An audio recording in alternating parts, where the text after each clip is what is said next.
All parents dream that their children will feel close with one another, but it's common for brothers and sisters to fight and bicker as kids. Often, sibling rivalry starts even before the second child is born and continues as kids grow and compete for everything from toys to attention, and as they transition from one developmental stage to another. How can parents know when to get involved, and what are steps you can take to promote peace and help your kids survive their sibling rivalry? I'm Dr. Deborah Pontillo, and this is Parent Savers, episode 69. Faster than a speeding toddler. Sit still for just a minute. Can soothe boo-boos with a gentle kiss. Would you get down from there? Able to clean poopy bottoms in a single swipe. Oh, what did you eat? Turning frazzled mommies and daddies into procreators of peace and harmony. Ah, quit touching me. It's Parent Savers, empowering new parents everywhere. Welcome back, everyone, to Parent Savers, broadcasting from the Birth Education Center of San Diego. Parent Savers is your weekly online on-the-go support group for parents of newborns, infants, and toddlers. I'm your host, John O'Reilly. I've also got producer Erin here in studio. Hello. And she is manning the Facebook and Twitter feeds. We tape one Saturday a month, and we love to get your live participation when we do tape. So how can folks participate, Erin?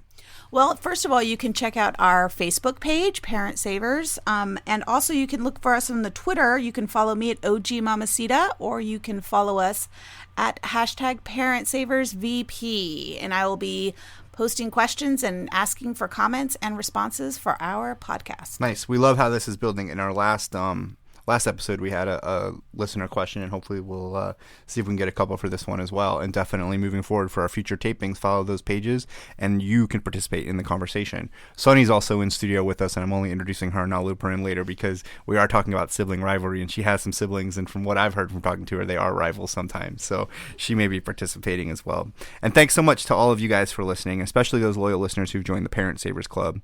Our members get all our archived episodes, bonus content after each new show with special giveaways and discounts, and more. You can also subscribe to our monthly Parent Savers newsletter for a chance to win a membership to our club each month. The newsletter itself is free, keeps you up to date on what we're doing.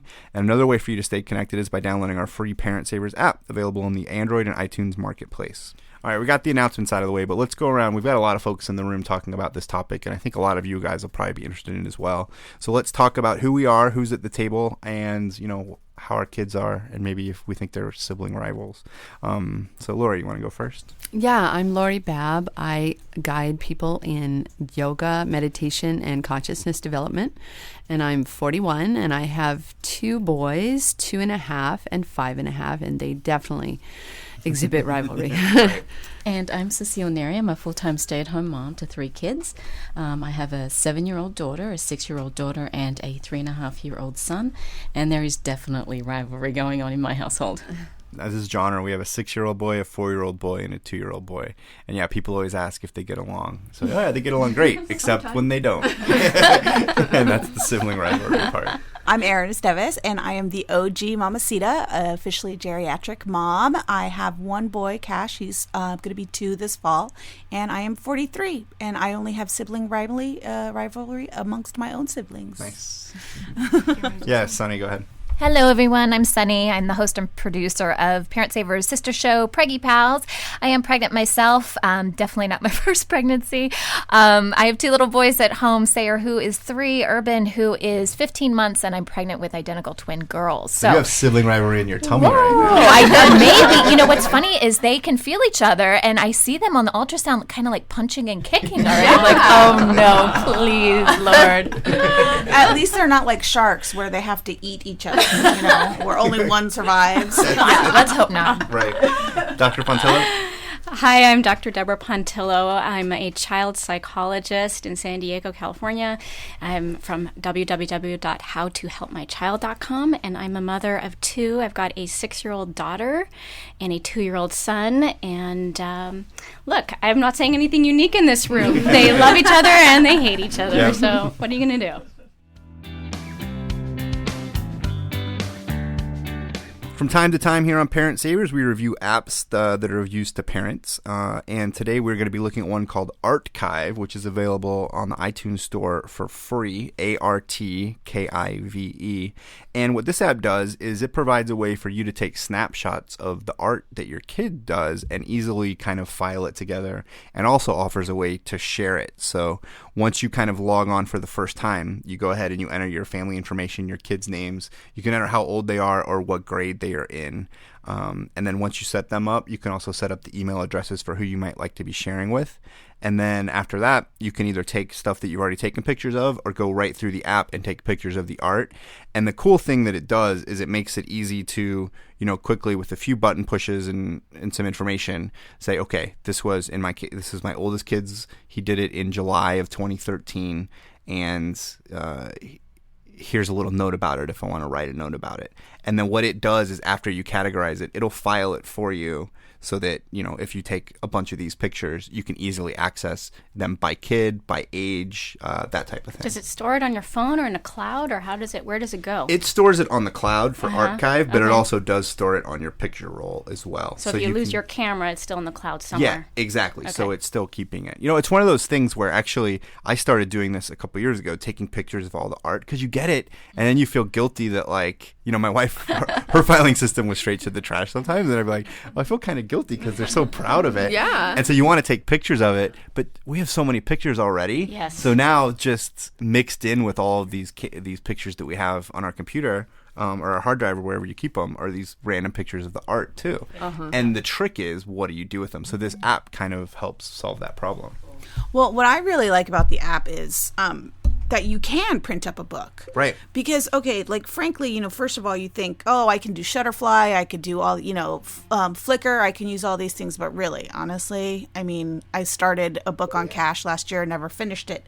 So I like this because it keeps it all condensed into one spot. Right. And it's then sort of funny, though, that you have to, in order to make a book of our kids' art, we feel like we have to take a picture of it to put it on our phone to then make a book about it. Well, because, it's the modern world. Yeah, the clutter. We think, this piece of paper. No more paper. Plus, really. they're different sizes, too. Yeah, what right? are you going to do might with have it? How many boxes, really? Standardized. Oh, our attic is full. My husband said it's a fire hazard up there. You could start a bonfire in our attic. That's what I was going to say. Fire hazard. So this app is pretty cool. It helps you do a lot of different things. It's not perfect. I think that the interface is a little bit clunky sometimes, and as far as like inputting things or sharing things, you can connect it to Facebook. You can easily print. You can take pictures from inside the app. Overall, I think it is pretty useful, and I think it solves a problem that many parents face. All right, so Archive gets a thumbs up from Parent Savers, so check it out. We'll have a link on the page.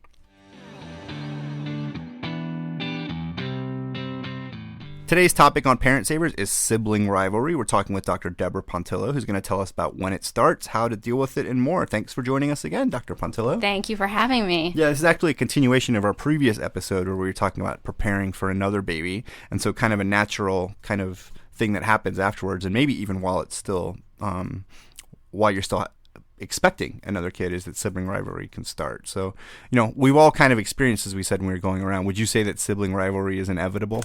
I think it's inevitable in the sense that in any human relationship, whether it's, mother and child, siblings, or husband and wife, we all know that in human relationships we don't get along 100% of the time. This is part of, everyone's going to have conflict, everyone's going to have disagreements, and that's part of just learning how to get along. So from that standpoint, yeah, it's inevitable. Right. Yeah. I think you talk to almost any parent and they're like, yeah, the kids are having trouble getting along, or so when does it start, though? What's the earliest you've maybe seen it start, or when can it start? Well, I think the feeling of a child, not having good feelings about a new sibling can start as early as knowing that there's another baby on the way. Right. There's the feeling of being threatened. There's the feeling of competition. The older the child is, there can be anticipation of how the future might be for them. So that can start at a very early age. And, of course, that looks very different than a 6-year-old and 11-year-old arguing, but it can start pretty early. And so from a young age, how can it manifest itself? Well, I think, you've probably all seen this, but if you have an 8 or 9 month old and his or her mother goes and picks up another friend's infant and cuddles that infant, how does the 8 or 9 month old like that? Not too well. So there's already the realization that that's my mommy, and, I'm feeling threatened, I'm not feeling good. So that can start very, very young. Right. And lead to tantrums and things like that.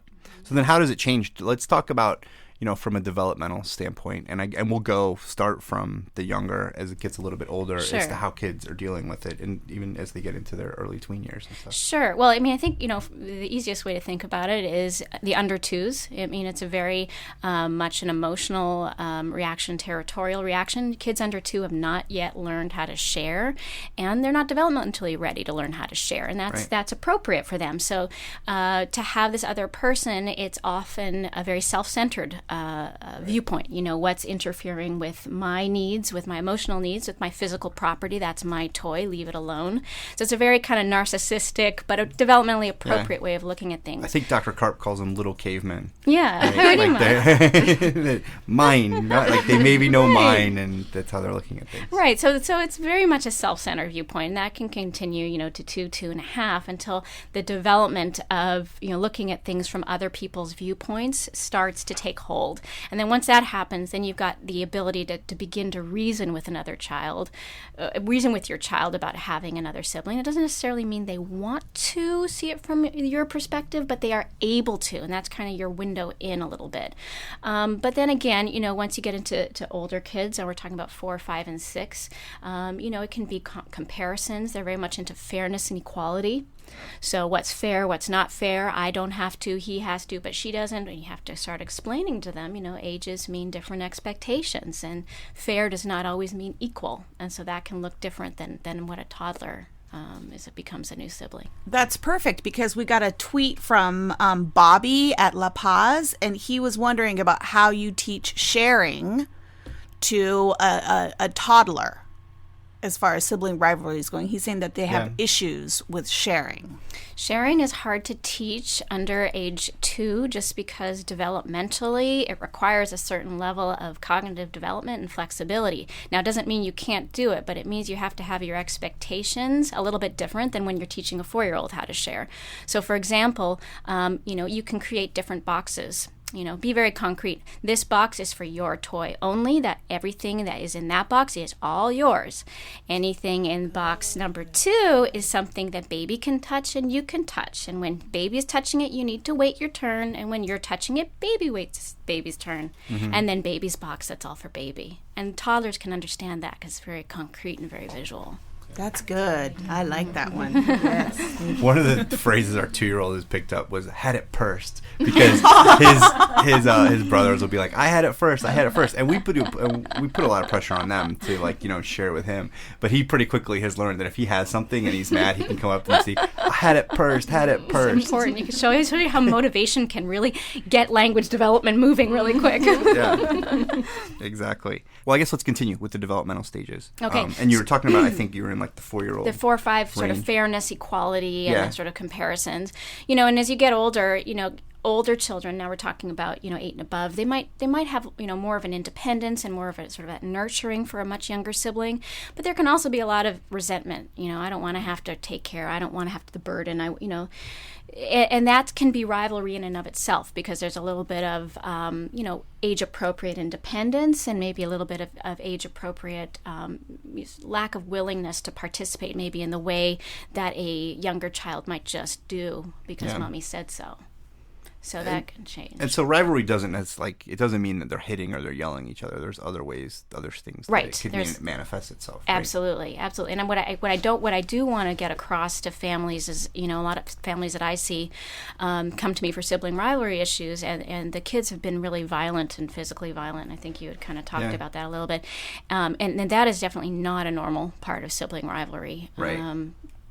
If I can just jump in, I got another perfect comment from Andrea Lebidsky. She's saying that her first child actually humped the second child. Humped? Is that typo? She said she climbed onto the couch and sort of humped the baby. Like a show of dominance or something? Exactly. She said like a dog. Like dogs do. Patted the kid's head and got off the couch. That is interesting. Well, I know something she's seen. Maybe she's been to the zoo. Yeah. Well, and I mean, but we do have because our cousins where the older one would I think he got violent with the baby, like when it came that he would physically act out towards it, or you just get so mad and full of rage with it. And that's what you're saying isn't necessarily normal. No, absolutely not. And, I think, there's a big difference between aggressive behavior. If a 2.5 or toddler, a little baby crawls up and takes the toy or knocks down the towers to sort of swat. That's one thing. But to violence towards, aggression towards an infant, or even, 2 school-age children showing physical aggression on a regular basis is not. That's even beyond what we're talking about. And, and that's the type of behavior that, what kind of help can people get for that? Can they? Well, I think, right away you need to consult with a specialist like your school psychologist or child psychologist, because, there's a fine line between sibling rivalry and sibling abuse. A lot of families think, I've got boys, they're rough, they're pelting each other in the head. I think my rule of thumb is use the classroom model. So if you're a school teacher in a school, would this be tolerated in your classroom? And if the answer is no, then don't tolerate it in your house. Mm-hmm. That's interesting. That's good. Yeah, I like that. that is. Yeah. What effect does gender have on, sibling rivalry? Do you see differences between if it's an older sister as the oldest in the family versus an older brother? So they have done a little bit of research on this, not a whole lot because there's not a lot of funding for it. But what they have shown is, when there's an older sister, that older sister tends to be more nurturing with the baby, and that nurturing effect actually is greater the greater age gap between the older sister and the younger sibling. And whereas the older brothers may not be so involved in the nurturing and caretaking. And they also show that with same-gender siblings that there often can be slightly more competition and comparisons, usually by the parents, though it seems to be more of a parenting effect than necessarily it happens in isolation. But that just generally seems to happen because obviously interests are the same. My Legos, your Legos, my soccer team won this many games, your soccer team won that many games. It's intuitive. Actually, it's almost an issue beyond siblings that we see with our kids. You have 3 boys, right? Yeah, 3 boys. Yeah. But comparing it with we've had to tone back the rivalry, if you will, or the competition talk because it never ends well. Right. I know where this is going. Somebody's not going to win, and someone's going to be sad. Right. Yeah. Well, all right, let's take a break here. This is a good point. And then when we come back, let's talk about some ways that parents can help deal with the rivalry, maybe knowing when to step in, when to just know what's natural, that Absolutely. kind of stuff. All right. Welcome back, everybody. Today we're talking about sibling rivalry with Dr. Deborah Pontillo here on Parent Savers. So how can parents know when to intervene with sibling rivalry and when to let it go? When it's natural and when is it like, I need to do something about this? Well, I think, my general rule of thumb is for children who are, under the age of 5 or 6, they pretty well need supervision and you to intervene because you have to think about this. This is a real social skill. And they're developing their ability for social problem solving, social reasoning, and what we call social thinking, which is the ability to think outside of your own needs and to think about what your peer, or in this case, sibling, is thinking and how that affects your behavior. And kids under the age of 5 or 6, they really, when conflicts do arise, don't have a lot of skills to rely on to resolve those conflicts. So they do need coaching. That doesn't mean you're intervening all the time. Sometimes maybe it's just keeping an ear out and hoping that it goes well. But when things start to go wrong, they do require parent intervention. I think when you read online, you probably come up with internet resources that say, let your kids handle it. I think what they're really talking more towards is the older school-age children who really should know better. I mean, these are kids who've been in school, they've been in playground conflicts, they've pretty well had the experience and the skills to resolve conflicts, and you'd like to not jump in and hold their hand every single time. Well, and it's not that I don't think kids can be expected to naturally have this instinct to negotiate and handle conflict. I mean, the instinct is the opposite, right? Pull hair, hit, kick, do whatever you can to not get your fair. way. Yeah. So I think you do need to give them the skills and then know when to start stepping back to see if they're able to apply those skills. Right. And I think even just hovering just to give them the praise about what they did right is huge, because I think a lot of this squabbling is for parent attention. So if you're there to just hover and just hear, hey, I love how you gave your sister blah, or you decided to give him or her a turn, that can go a long way too. A tool that I learned recently through Positive Discipline, sort of a school of parenting, was to have a wheel of choice. And it could be in any kind of conflict situation, but you have made it up. It's something that you've made several choices of actions that you can take. I guess it could be a list too, but they do it as a wheel. and I've tried to start using that with my 5.5-year-old, okay, so what are your choices here? Or not even showing him that. Sometimes we just talk about them. So, okay, you can argue with him, you can yell at him, you can take the toy, you can't. What happens? And just helping them to see this, the natural consequences of, Right. Well, right, okay, go with that choice, and then see how it works out, and what are your other options too, and then they start learning the costs and the benefits of certain choices. What about if they argue about which choice? Right. Well, of course, you'd address, self-responsibility. Yeah, it's true, right? They're not probably going to always agree on how to. Well, I guess that's where some of the other comments that I've been getting on Facebook would come in, because people are like, "Oh, smack them, spank them like we all used to get." And I said, "How about something that's a little less violent and that won't land parents in jail?" So, Yeah. Right. Parents have to be, especially careful about how they resolve conflict, because even just between husband and wife or partners, Right. that the modeling goes a long way. And so if you get angry and frustrated and you yell, how do you think your kids are going to resolve their conflicts? Yeah, there are definitely times when I see our kids get frustrated and be like, "Oh man, is he acting like me or is he acting like my wife? Like, where is he learning that? Like, he's picking that out from somewhere." Right. Yeah. that's scary. Yeah, but these kids are going to they find the craziest things to be rivals about, and it really is. Oh, well, let me see what he wants first, and then I'm gonna make the choice just opposite. because that. And like they think that we don't know what they're doing, but we Something they totally normally do. hate, they all of a sudden love. Yeah. Yeah, I feel like my middle child, and it's funny because there's rivalry between my oldest daughter and my middle daughter, and then there's rivalry between my middle daughter and my youngest son, but not so much between my oldest and my youngest. She's very nurturing towards my my baby, and sometimes she's 7, so they do have their squabbles, but my middle daughter has it from both sides. Yeah. So and I do notice with what you said earlier to highlight when they do something good, and I think a lot of the times it's just them, they want my attention. Right. And so when I give it to them, then I notice there's a shift in behavior and they are more open to sharing and being nicer to that sibling. Exactly. So I think a lot of times it's not so much that they want to be better than that other person, it's just they want you to make them feel like, to feel Be validated. recognized and Right. validated. Absolutely. Right. When I see the rivalry get up, sometimes I know that they're getting tired. So I'll say, okay, time for a story. We're all going to go lie down and read a story. And that usually works because it diverts, because they're just getting tired and frustrated, and it's coming out that way. Right. Yeah. Right.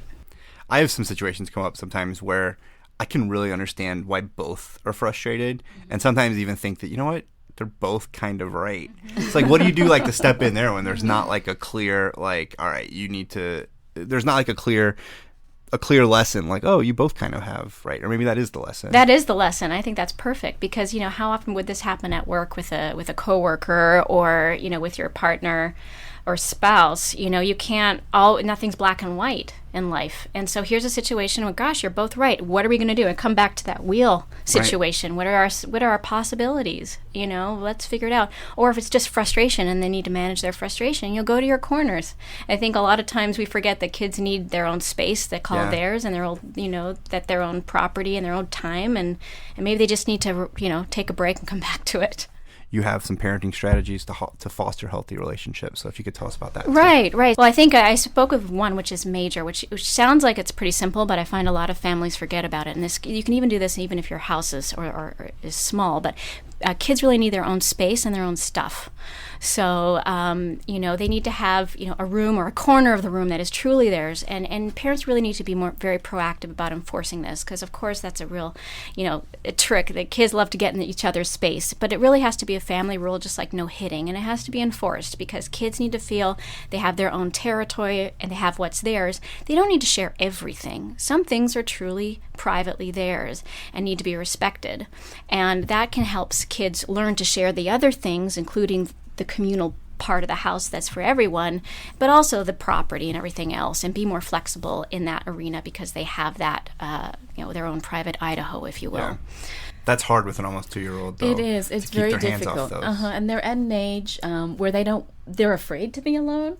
And so we have a tri-level, and so they're at an age where I can't just say, well, you go up to the third floor and you go down to the bottom floor. So we all kind of hang out on the middle level. And I try to say, well, why don't you go over there and read, and Bella, you can do your crafts over here. Or why I can't just say, why don't you go upstairs and sit on your bed? Because, well, I'm scared. I want you to come with me. And obviously I can't because I have two others. And so that's kind of a challenge for me. And so we try to break up the living area as best as we can, but it's hard because I've got a 3.5 who won't sit still, and he's in everybody's business. But they might not need their space right now. That's something that might come later. For every child is different. Your 7-year-old might be ready, and your others may not be. But still having their own stuff. I have a 2.5-year-old at home, and he has his little penguin doll that's his, and his little truck and a plane. And big sister just can't come grab it whenever she feels like it. And he may or may not get that or care even, but we put it in one drawer. That's his drawer, and that's his toy box, and that's it. And he doesn't. Yeah, you're right. He doesn't want to go and spend time in his room alone like my 6.5-year-old does. Right. But there's a sense of what's mine, and therefore there's a sense of the other things which are communal. And that kind of gives a healthy boundary to the house. When I was a kid, I'm the baby of 4. We all had to share things, but we each had our own seat, and we got to pick our own seat out. And so I had a red beanbag, and my older sister had a yellow beanbag, and we could take that beanbag wherever we wanted in the house, wherever everybody was hanging out, and that was your private beanbag. Great idea. My brother had one of those like foldy chairs, and I don't remember what my other sister had, but I sure knew what my beanbag looked like, I'll tell you. And if anybody touched it, yes. You had permission to... By all forces necessary. And we had talks about squatters' rights and everything, so it was... That's awesome. Do they still sell beanbags? They do. Yeah, we have one. Still a thing? We have one. It's awesome. Nice. Any other tips? Yeah, so a lot of squabbles are going to be around whose turn is whose and when. So another tip that you can do is have your child have a day. So you can alternate it on the calendar. Monday is child 1 and Tuesday is child 2. Yeah. So that's their turn for first pick at, the cookie jar, or, right. Their turn to choose the game if it's, if they're fighting over games. Whatever they fight over, there's no fighting if Monday's your day and Tuesday's your day and Wednesday's your day and Thursday's your day. And Friday is voting day, so they have a sense that they have something that's theirs. They're not going to fight about it, who sits in which seat or blah, blah, blah. Yeah. And you can kind of plan it out as a schedule and just eliminate that from the equation. Nice. We do that on vacation sometimes. Today's your day to hit the buttons on the elevator. There you go. Tomorrow will be his day to hit the buttons on the elevator. That's great. Otherwise, every elevator ride's a battle. But you have then, I think, an issue of when one child starts to lord over the other. It's right. Like, oh no, today is my day. How would you handle that? Well, I think you do have to have a certain number of standing rules in the house, just like you have no hitting and no punching. Words hurt too. So just as you would enforce if one child bit another, you also say no name calling. And no teasing or taunting, because that's a form of bullying. And I think I mentioned this before in my classroom model. If you're a school teacher and you observe, this kind of taunting in your classroom, would you tolerate it? No. So you don't tolerate it at home either. It's just one of your rules of your house. Do you see that older parents will treat older kids differently than younger kids a lot when it comes to sibling rivalry? Or maybe you guys have that experience. Like, I feel like we ask more of our older, more concessions. Like, I know it's totally not fair on you, but you're going to need to let him happen. It happens naturally just because he is able to do more. But then, I feel bad. But then, you know what? That's okay, because what's great about it is if you can, as a parent, also build in some privileges that are unique to him for being the oldest, so he can feel special. Like, look, okay, I have to give for my younger brothers on X, Y, and Z, but they aren't allowed to stay up late once a week for late night, and they aren't allowed to go to such and such with daddy because that's only for me. So something that makes him feel unique and special about being the oldest that can kind of help the payoff a little bit. My friend was just telling me that she deals with her oldest daughter, who's I think 4 years older than her son, 9 and 5, I think. That when she does get mad that something's not the same. And all right, you want equal? I can make everything equal, but there are times where you get bigger portions, or I let you. So it's and with an older child, I mean, the older they get, you can talk about fair and equality, and that they're not really the same thing. So you can never be equal. Nothing will ever be equal. Yeah. You are actually going to get more privileges sooner than your younger brothers. Right. Is that equal? No. But is it fair? Yes, because you're the biggest. But then I hear. How Go ahead. how would you handle your middle child? I mean, I feel bad sometimes because she, she gets clothes that my older child has worn before, and yet she's not the baby of the family. So sometimes I feel bad for her, and I don't really know, how to make her feel as important as the other two beyond, we love you, you're special. I don't know how to make her feel like her place in the family is just as important as the other two. Right. Well, I mean, I think, it depends on the individual child, but you probably know your middle child better than anybody, and you can probably tell me, you won't have time here, but what her specific talents and strengths are, and how her specific talents and strengths are different from her siblings. And that is going to really be a great avenue for you to, spend a lot of time and attention with, whether it be she's the best, bike rider of them all, or she's the best singer of them all, or she's the best gymnast of them all, or she's really great at cooking with mommy, something that makes her unique, and really just develop that as something that she's interested in and proud of, and that she can have self-confidence with, and teach the others, both the older one and the younger one, because that's her niche. I think our middle one is in a unique position, a special one, because he gets to have a close relationship with the older one and the younger, based on our spacing. But, they're in a unique position to get pulled up to their older brother, but also then get pulled down to the younger one too. Yeah, I mean, they do get, these are the kids that, in research end up being the most flexible of all the birth orders and able to get along with more people. Their social skills are often the highest, best developed. The mediators. All right, well, we covered off on a lot, and hopefully we covered off on everyone's questions. Any more coming in from Twitter and Facebook? That was great to get some of those, so thanks so much for participating. And thanks so much for the conversation again, Dr. Pontillo. Great to have you in. Thanks to Lori and Cecile for being in studio as well. For more information about sibling rivalry, or for more information about any of our panelists, visit the episode page on our website. We're actually going to continue the conversation briefly for members of our Parent Savers Club. After the show, Dr. Pontillo is going to tell us about sibling rivalry with, wait for it, twins. Sonny, make sure to stay tuned for that one. For more information about the Parent Savers Club, visit our website, parentsavers.com.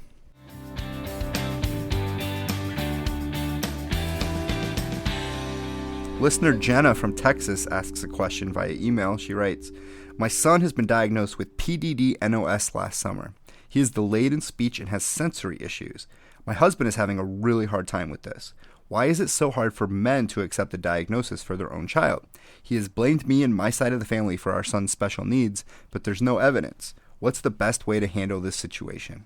Hi, Jenna. My name is Dr. Dan Singley, and I'm a clinical psychologist specializing in men's issues, in particular, new fatherhood. The first thing I would say is you didn't say how old your child is, and so that draws to bear on the validity of the diagnosis. I can't armchair somebody else, but PDD-NOS, or pervasive developmental disorder, not otherwise specified, is in a sense a catch-all for some developmental clusters of developmental delays, and that may or may not stick. Having delayed speech may get caught up in having sensory issues as well. There's a lot of high-quality occupational therapy that can help a child to develop a more balanced sensory diet. But that aside, the quick answer to your question is that mental health stigma abounds, and men very commonly, when they feel really painful emotions like shame, fear, regret, rather than connecting with them as such, they'll come along with other feelings that they're more comfortable expressing, like anger, frustration, and irritation. And going on the blame game is really likely to be a manifestation of that kind of reaction, a way to keep away from the much more threatening feelings about, well, geez, this isn't what it looks like in the Hollywood movies, and what's my life as a father of a special needs child going to be, which can be a fairly threatening issue to deal with. what I would suggest is to just bring that recognition with you, and if it's playing out where you're having difficulties in your relationship, of course, get couples counseling to see about developing some communication skills to work through those concerns. The other is, and he's very unlikely to want to do this, is my guess, but if there are groups or information about fathers of kids that do have special needs, to see about connecting your husband with them, or you going and checking them out to see what sorts of resources or information there are, because you're certainly not the first person to be in this situation. I appreciate you calling in. It's a thoughtful question, and I wish you all the best. That wraps it up for today's episode of Parent Savers, actually for the second part of our two-part Parent Savers series. If you didn't check out the first one, go back and listen to the episode about preparing for another baby. Next week, we'll be taping one we'll be talking about healthy eating strategies, so join us for that too.